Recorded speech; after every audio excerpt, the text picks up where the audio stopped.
बिस्मिल्लाहिर्रहमानिर्रहीम, अस्सलाम वालेकुम। आप देख रहे हैं programme news night with Aneeqa Nisar और मैं हूं अनीका निसार।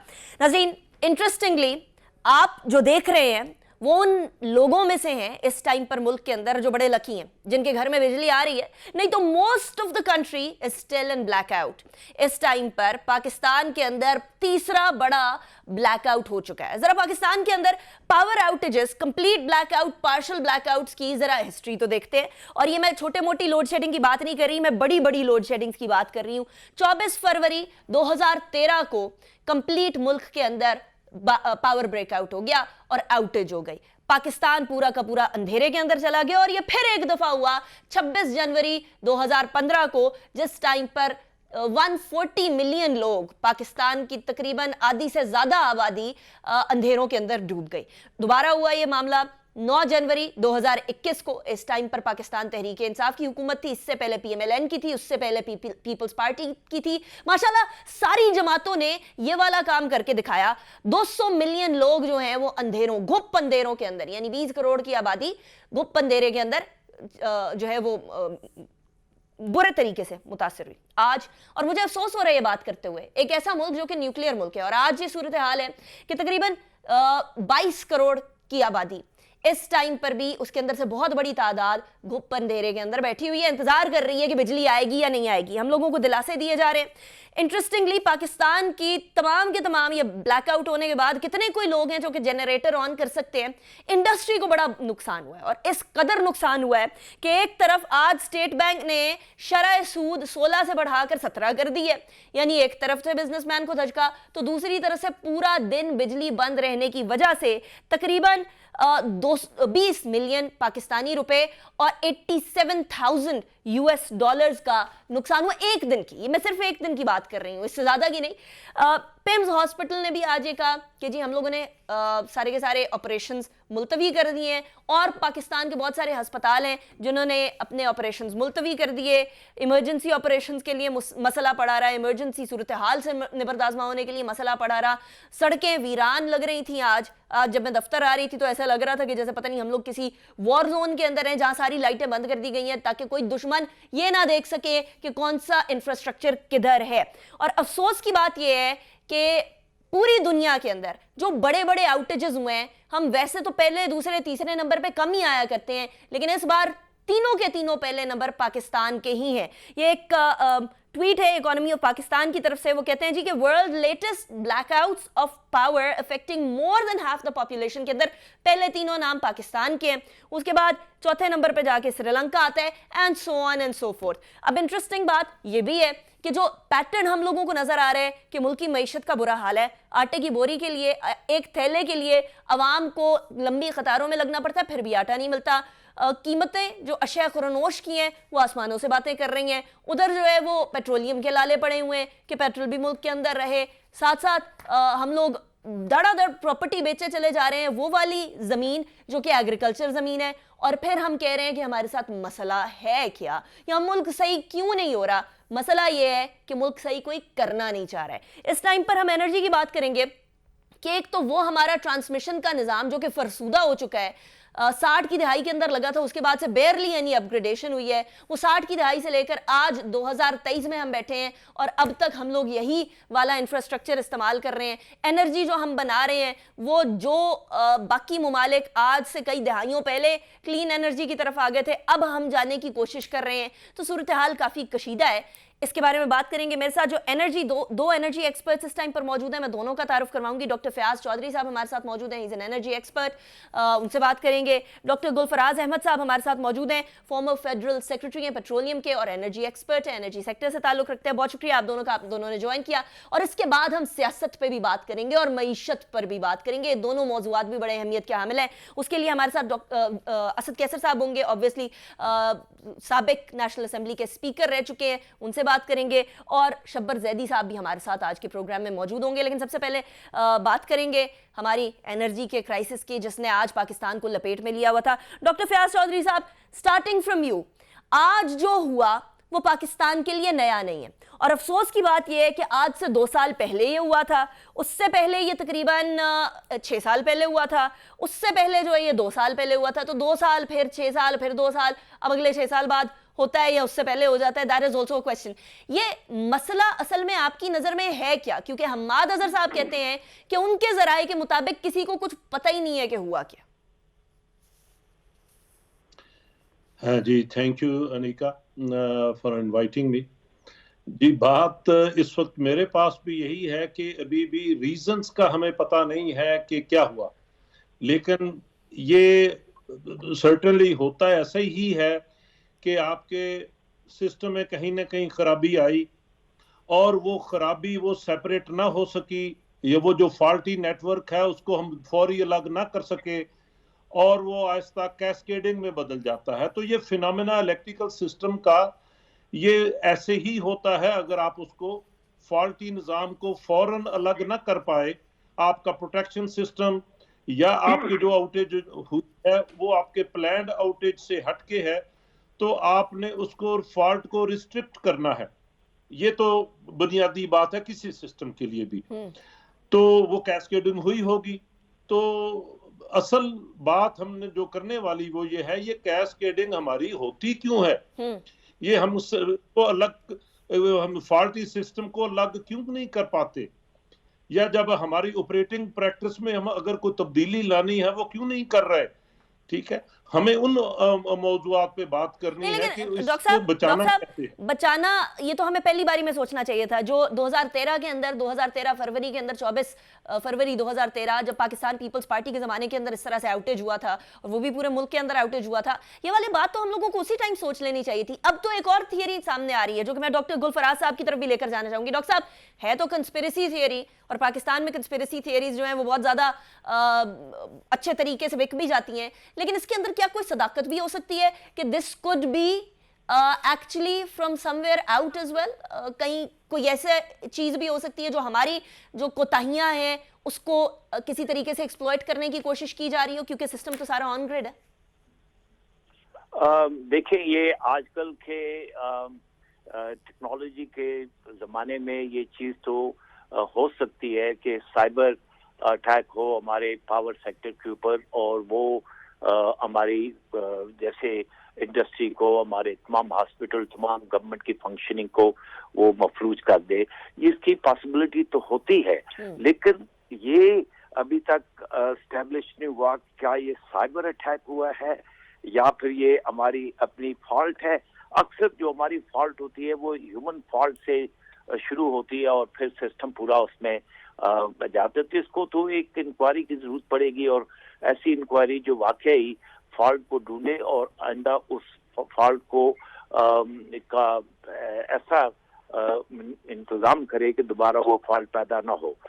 جیسے بھی بتا رہے تھے انرجی ایکسپرٹ فیاض صاحب کہ یہ کیسکیڈنگ ہوئی ہے. کیسکیڈنگ کا مطلب یہ ہوا کہ پورا سسٹم جو فیل ہو جاتا ہے. اگر کسی جگہ پر آپ کی مثلاً کسی پاور پلانٹ کی فریکوینسی وہ ایک زیادہ فریکوینسی باہر ہو جاتی ہے یا کم ہو جاتی ہے, زیادہ ہو جاتی ہے, اور اس سسٹم کو آپ نے بہت جلدی آئسولیٹ کرنا ہوتا ہے کیونکہ پھر اس کا اثر دوسرے system per who.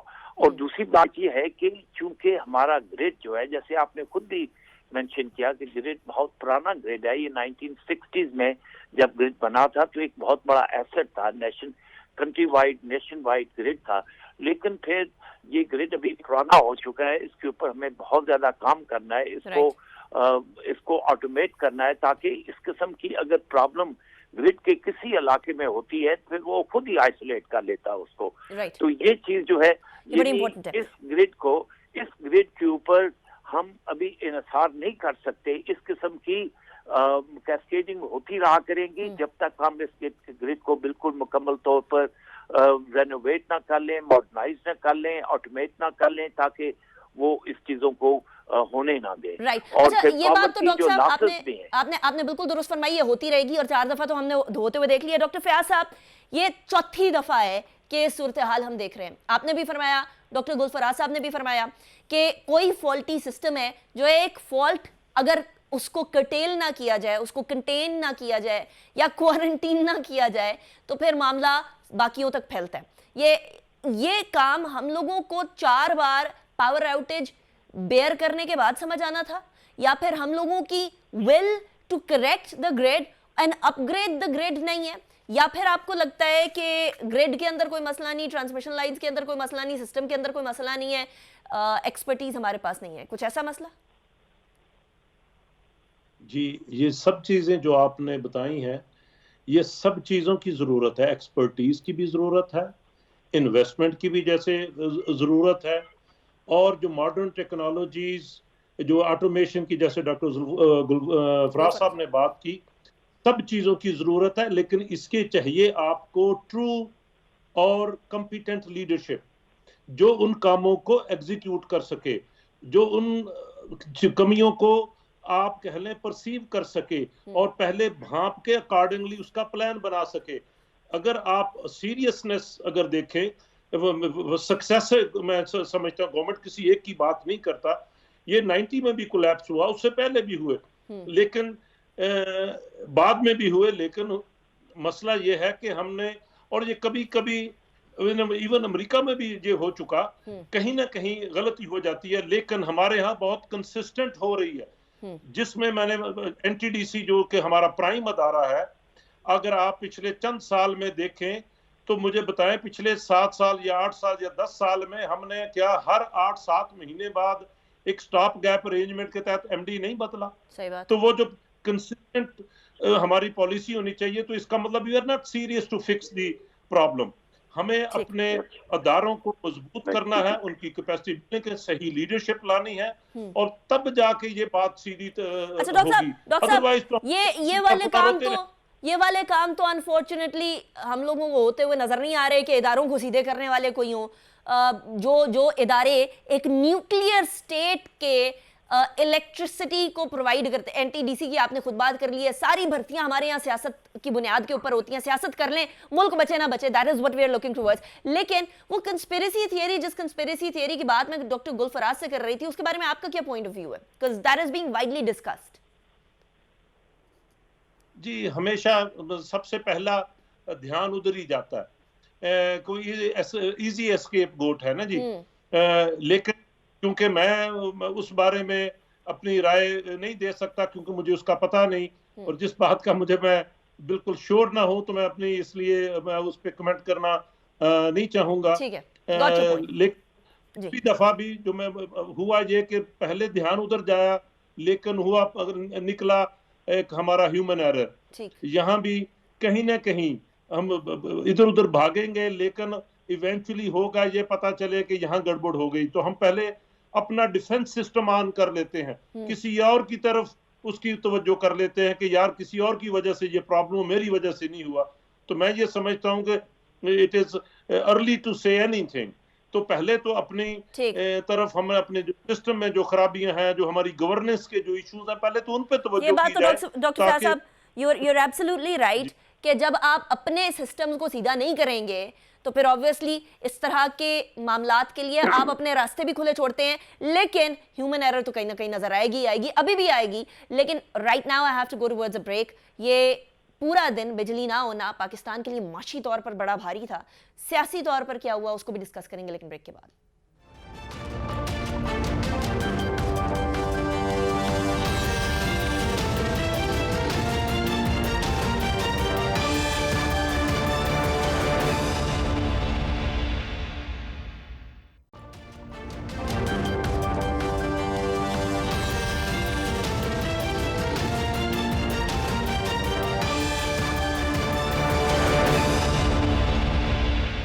Welcome back after the break. नाज़रीन, आज नई मॉनेटरी पॉलिसी लेकर आया है स्टेट बैंक सामने, और उसके अंदर सामने यह आया है कि शरह सूद 16 से बढ़ा के 17 कर दी गई है, और तरक्की की जो शरह है वो 2% से कम रही है, यानी 2% भी नहीं हम लोग तरक्की कर रहे। उतनी तरक्की जितनी हम लोगों को करनी चाहिए वो तो बहुत दूर की बात है। और क्योंकि तरक्की की शरह कम रही है तो महंगाई के ऊपर भी बोझ, महंगाई के हवाले से भी मईशत के ऊपर बोझ पड़ेगा, और महंगाई होगी तो यकीनन एक मुतवसत तबके और एक गरीब खानदान के अफराद के ऊपर अच्छा खासा असर पड़ेगा इसका। अब अमीरों को इस बात की, अशराफिया को, जिनको पाकिस्तान के अंदर अशराफिया इसलिए कहा जाता है बिकॉज उनको शायद उस जिंदगी के उतार चढ़ाव का अंदाजा ही नहीं है जो कि एक आम आदमी जिससे गुजर रहा होता है, उसको क्या इम्पैक्ट पड़ेगा یا نہیں پڑے گا, اس کے حوالے سے بات کریں گے. ساتھ ساتھ یہ بھی بات کریں گے کہ جو آج پاور آؤٹیج ہوئی ہے اس کا ملک کے اوپر جو افیکٹ ہوا ہے اس سے کس طریقے سے بردازمہ ہوا جا سکتا ہے. شبر زیدی صاحب ہمارے ساتھ موجود ہیں, فارمر چیئرپرسن ہیں FBR کے, اکانومسٹ ہیں جانے مانے. شبر صاحب بہت شکریہ آپ نے جوائن کیا. شبر صاحب پہلے تو وہی بات کر لیتے ہیں, آپ نے 5 دسمبر 2022 کو میرے پروگرام میں ایک بات کہی تھی, اس کے بعد پورے ملک کے اندر تہلکہ مچ گیا تھا کہ ٹیکنوکریٹک گورنمنٹ, ٹیکنوکریٹ کا لفظ آپ نے استعمال نہیں کیا تھا, آپ نے کہا تھا کہ ایکسپرٹس آئیں گے جو کہ اکانومی کو سنبھالیں گے. اکانومی تو ایک کہا تھا راک باٹم ہو گئی ہے, اب تو یہ راک باٹم سے بھی نیچے جاتے ہوئے صورتحال نظر آ رہی ہے. شبر صاحب کہاں ہیں یہ ایکسپرٹس؟ دیکھیں, میں نے اس دن یہ بات کہی تھی اور میں نے کہا تھا کہ یہ اس وقت آئیں گے جب یہ خود کہیں گے کہ ہم سے یہ نہیں چل رہا, اور آپ سارے بھی کہیں گے کہ ان سے نہیں چل رہا, تو پھر وہ لوگ آئیں گے جنہوں نے یہ چلانا ہے. اور میں آپ کو آج پھر ایک اور بات بھی ایڈ کر دیتا ہوں کہ جو گورنمنٹ اگلی آئے گی, چاہے وہ الیکشن سے جیت کر آئے, چاہے کسی کی بھی ہو, اس میں جو فائنینس کا منسٹر ہوگا یا اکنامک کی ٹیم ہوگی وہ اس پارٹی کی نہیں ہوگی, اور وہ لوگ ہوں گے جو کہ انٹرنیشنل فائنینشیل انسٹیٹیوشن کو ریپرزینٹ کر رہے ہوں گے, اور وہ ایک پرٹیکولر اکنامک ایجنڈے پہ کام کریں گے جو میرے لحاظ سے ٹھیک ہے, چاہے یہ بات آپ کو اچھی لگے یا آپ کو بری لگے, یہ ہے. اور جو کچھ میں نے اس دن کہا تھا میں اس پہ پوری طرح قائم ہوں, اور کوئی چیز بھی میری جو آپ یہ کہہ لیں کہ میری جو سمجھ ہے یا میری جو بیسس ہے اس سے الگ نہیں جا رہی, چیزیں اسی طرف جا رہی ہیں جہاں پر جانی تھیں اور جا رہی ہیں. لیکن شبر زید صاحب آپ نے ایک بات کہی ہے ابھی کہ وہ لوگ ہوں گے جو اکنامک ٹیم ہوگی, وہ لوگ ہوں گے جو انٹرنیشنل مالیاتی اداروں کو ریپرزینٹ کرتے ہوں گے. تو یہ تو ان ادر ورڈ ہم اپنی اکانومی ان اداروں کے ہاتھ میں تھما دیں گے, کیونکہ ابھی تک تو یہ تھا کہ ہم قرضے لے رہے تھے, ہم نے اکانومی ان کے ہاتھ میں تھما دینی ہے. Is that what you're saying? آج اکنامی آپ کے ہاتھ میں ہے کیا؟ مجھے یہ بتائیے کہ اگر میں نے آپ کے ہاتھ میں اکنامی دی ہوئی ہے تو آپ اس کو چلا پا رہے ہیں کیا؟ مجھے بتا دیں, سمجھا دیں آپ کہ چلا پا رہے ہیں آپ یا نہیں چلا پا رہے. مجھے آپ ایک بات بتائیے کہ IMF نے ایک بات کی آپ کے ساتھ, ابھی کل پرسوں ایک بات کی, انہوں نے کہا کہ ڈیفنس بجٹ میں جو پینشن ٹرانسفر کی ہے آپ نے سول میں, اس کو واپس ڈیفنس بجٹ میں کریں. کیا نا انہوں نے بات؟ بالکل. آپ کی ہمت تھی کرنے کی. بالکل بالکل بالکل کی. نہیں, آپ کی ہمت تھی کرنے کی. میں پوچھ رہا ہوں آپ کی ہمت تو نہیں تھی نا کرنے کی. ٹھیک ہے, تو آپ میرا منہ کیوں کھلوا رہی ہیں بیسیکلی؟ اچھا آپ یہ کہہ رہے ہیں وہ سٹیپس جو ہماری حکومتوں کی ہمت نہیں ہوتی وہ یہ مالیاتی ادارے ہم سے اٹھوائیں گے. اب مجھے یہ بتا دیجئے گا شبر صاحب, at this point in time میں تھوڑا سا اور کلیریفائی کر دوں. جی دیکھیں, جو دو پارٹیاں ہیں جو پاور میں آئیں گی, اسحاق ڈار صاحب ہیں یا شوکت ترین صاحب ہیں. میرا ذاتی ویو ہے کہ ان دونوں کو اب پاکستان کی معیشت کو چلانے کے لیے آپ کو نئی ٹیم چاہیے, ایک ینگر ٹیم چاہیے, کیونکہ یہ دونوں حضرات ڈائریکٹلی اور انڈائریکٹلی عالمی مالیاتی اداروں کے ساتھ کنفرنٹیشن لے چکے ہیں. تو ان دونوں کو ریٹائر ہو جانا چاہیے شبر صاحب. پاکستان میں تو ریٹائرمنٹ ہوتی نہیں نا, بندہ ڈائریکٹلی اوپر ہی جاتا ہے. ریٹائرمنٹ کا تو کانسیپٹ ہی نہیں نا پاکستان میں. کبھی ہوا ہے آج تک کوئی بندہ ریٹائر ہوا ہے پاکستان میں؟ تو پھر اگر نہیں ہوا شبر صاحب تو پھر یہ بھی نہیں ہوں گے دونوں, اسحاق ڈار صاحب بھی شوکت ترین صاحب بھی. نہیں, مگر میری بات سنیں, ریٹائر تو نہیں ہوتا, مگر ایکسٹنکٹ ہو جاتا ہے. مطلب بہت سے لوگ ہیں جو پاکستان میں ایکسٹنکٹ ہو جاتے ہیں. شوکت ترین صاحب, شوکت عزیز صاحب کہاں ہیں؟ ختم ہو گئے. یہ ہم نے بہت ٹیسٹ کر لیا, یہ ساری چیزیں اب فیل ہو چکی ہیں. اب ہم ایک نئے دور کی طرف داخل ہوں گے. صرف ہم اس چیز کا انتظار کر رہے ہیں کہ وہ ٹیم خود فالو آن کر دے, اس سے پہلے کہ وہ ان کو یہ غلط فہمی نہیں رہ جائے کہ ہم صحیح کر سکتے تھے, ہمیں موقع نہیں دیا گیا. موقع آپ نے پورا شوق پورا کر لیں, ایک 15-20 دن اور شوق پورا کر لیں, اس کے بعد آپ کے سامنے سب کچھ آ جائے گا. آپ دیکھ نہیں رہی کیا؟ مجھے بتائیے, کیا آپ کو نظر نہیں آ رہا کہ کتنی تیزی سے چیزیں ان کے کنٹرول سے نکل رہی ہیں؟ آپ کو نظر آ رہی ہے؟ وہ تو بڑے کلیئرلی نظر آ رہی ہیں. ڈارنامکس سوچا تھا کہ شاید کچھ صحیح کرے گا, لیکن شبر صاحب مجھے ایک اور بات بتا دیجئے گا. آپ نے جو فرمایا اس سے اس سینس میں تو اگریمنٹ ہے کہ اکانومی نہیں سنبھل رہی, کسی سے بھی نہیں سنبھل رہی ہے. اب مجھے یہ سمجھا دیجئے گا کہ اب پاکستان کی معیشت کے light at the end of the tunnel आप इस इकोनॉमिक टनल के अंदर देख रहे हैं, या कोई सवाल नहीं पैदा होता? क्योंकि मेरे शो के अंदर बैठकर PMLN के लीडर हनीफ अब्बासी साहब ने कहा है कि बड़े सीरियसली सोचा जा रहा है कि इकोनॉमी को देखते हुए इमरजेंसी लगा के 1 साल बढ़ा दी जाए इस पार्लियामेंट की मुद्दत। तो अगर इस तरह की बात है फिर तो ये लोग ठीक कर रहे हैं, इकोनॉमी को नीचे लेकर जा रहे हैं ताकि इमरजेंसी लगा सके। देखिए अनीका साहिबा, मेरा ख्याल है कि शायद हनीफ अब्बासी साहब ने कभी आइन को नहीं पढ़ा है। आइन में कोई फाइनेंशियल इमरजेंसी का क्लॉज ही नहीं है हमारे आइन में। ये उनको पता ही नहीं है कि पाकिस्तान के आइन में फाइनेंशियल इमरजेंसी का क्लॉज आर्टिकल ही नहीं है। यहाँ पर इमरजेंसी लगती है ह्यूमन राइट्स के ऊपर, तो ये वो बात गलत कह रहे हैं। ठीक। दूसरी बात है कि अगर आप हनीफ अब्बासी से इकोनॉमिक्स की बात करना चाहती हैं तो फिर मेरे से बात करने का फायदा नहीं है, ठीक है ना। बस ये कि मैं तो उनसे पूछ रही थी कि क्या वो 2023 के अंदर इंतखाबात करा रहे हैं या नहीं करा रहे हैं। अच्छा देखिए, मैं आपको थोड़ा समझा देता हूँ। बात यह है कि जो ऑर्डिनरी हालात हैं उसमें चाहे IMF का प्रोग्राम रिवाइव भी हो जाए तो भी पाकिस्तान को 24 में डिफॉल्ट से कोई बचा नहीं सकता। अच्छा, अगर अल्लाह ताला डॉलर की बारिश आसमान से कर दे तो बच जाएंगे हम, मगर अगर डॉलर की बारिश आसमान से नहीं हुई तो 24, 25, 26, 27 में पाकिस्तान को डिफॉल्ट से बचाने वाला कोई ताकत नहीं है। अगर हमने अपने बुनियादी चीजों को ऐसे ही रखा, जो कि हमें नजर आ रहा है कि सिस्टम ऐसे ही रखना चाहता है, ठीक है। राइट। अच्छा, अब अगली बात मेरी सुने। अब ये आप कह रही हैं कि right at the end of the tunnel क्या है। अब right at the end of the tunnel जो मुझे नजर आ रही है, और वो नजर नहीं आ रही बल्कि वो राइट एट द टनल मैंने आइडेंटिफाई कर ली है। अब उनसे सिर्फ फाइनलाइजेशन होनी है, वो है दी negotiation with Mr. Joe Biden, the President of United States of America. और वो इंशाल्लाह ताला हमें बहुत जल्दी विद इन फ्यू मंथ्स आ जाएगी और हम अपनी चीजों पर खड़े हो जाएंगे, प्रोवाइडेड हम कुछ अपनी ईगो, अपनी अना, अपनी बिला वजह के इल्यूजन्स, अपनी बकवास बंद करें और इंसानों की तरह, एक सिविलाइज्ड माशरे की तरह इस दुनिया में रहना चाहें तो वो हमारे साथ सपोर्ट करने को तैयार हैं। अब सिर्फ ये सवाल है कि ये दो पार्टियां उस आई वुड से कि उस मैनर पे या उस डिसिप्लिन पे चलने को तैयार होती हैं तो इनमें से किसी को भी दे सकते हैं। अगर वो इस मैनर पे चलने को तैयार नहीं हुई तो फिर तीसरा ऑप्शन खुला हुआ है। शबर साहब, आपने कहा मालियाती इदारों की इकोनॉमिक टीम आएगी, आपने फरमाया जो बाइडन से बात होगी तो हमें इंसान के बच्चों की तरह रहना पड़ेगा। तो ऐसे लग रहा है जैसे हम वो बात जो खान साहब कहते थे एब्सोल्युटली नॉट, हम कोई गुलाम नहीं है, ये तो ऐसे लग रहा है जैसे हम सबसर्विएंट होने जा रहे हैं। देखिए बात आप सही कह रही हैं, मगर सबसर्विएंट वो नहीं होगा ना जिसके पास खाने को रोटी हो।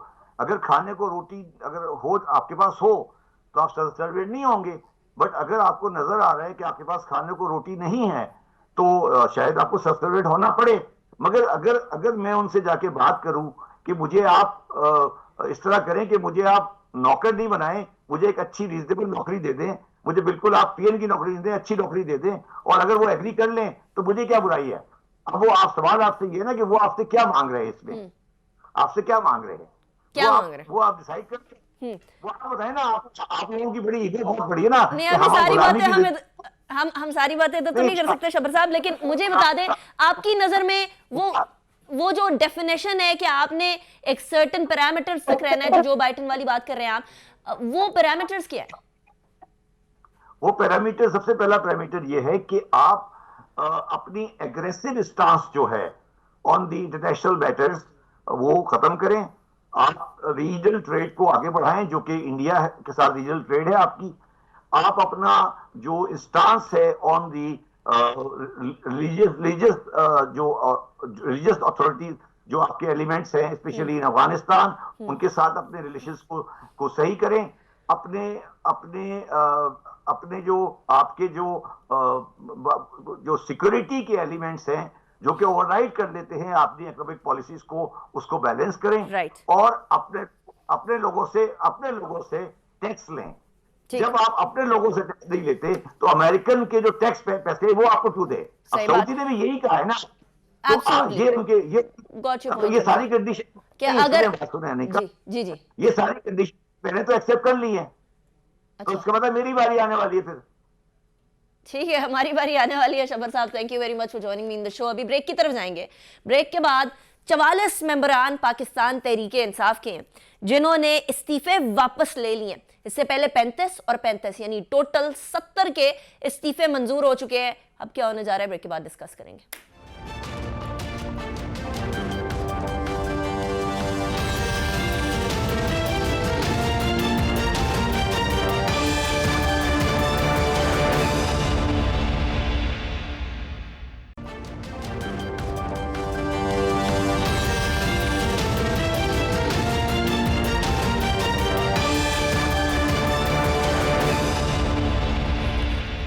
Welcome back after break. بجلی چلی گئی, اکانومی کے حالات برے ہیں, لیکن سیاست کے حالات بھی کچھ بہت بہتر نہیں ہیں. اور پاکستان کے اندر پنجاب کے پی کے دونوں کی اسمبلیاں تحلیل ہو چکی اور اب نیشنل اسمبلی ایک اکھاڑا بنتے ہوئے نظر آ رہی ہے. بہت عرصے پہلے جب 135 اراکین کے استعفے دیے گئے تھے پاکستان تحریک انصاف کے, تو اس ٹائم پر یہ ڈیمانڈ کی جا رہی تھی کہ ہم سب کے استعفے مل کر یک جا کیے جائیں اور ساتھ ہی ان استعفوں کو قبول کر لیا جائے.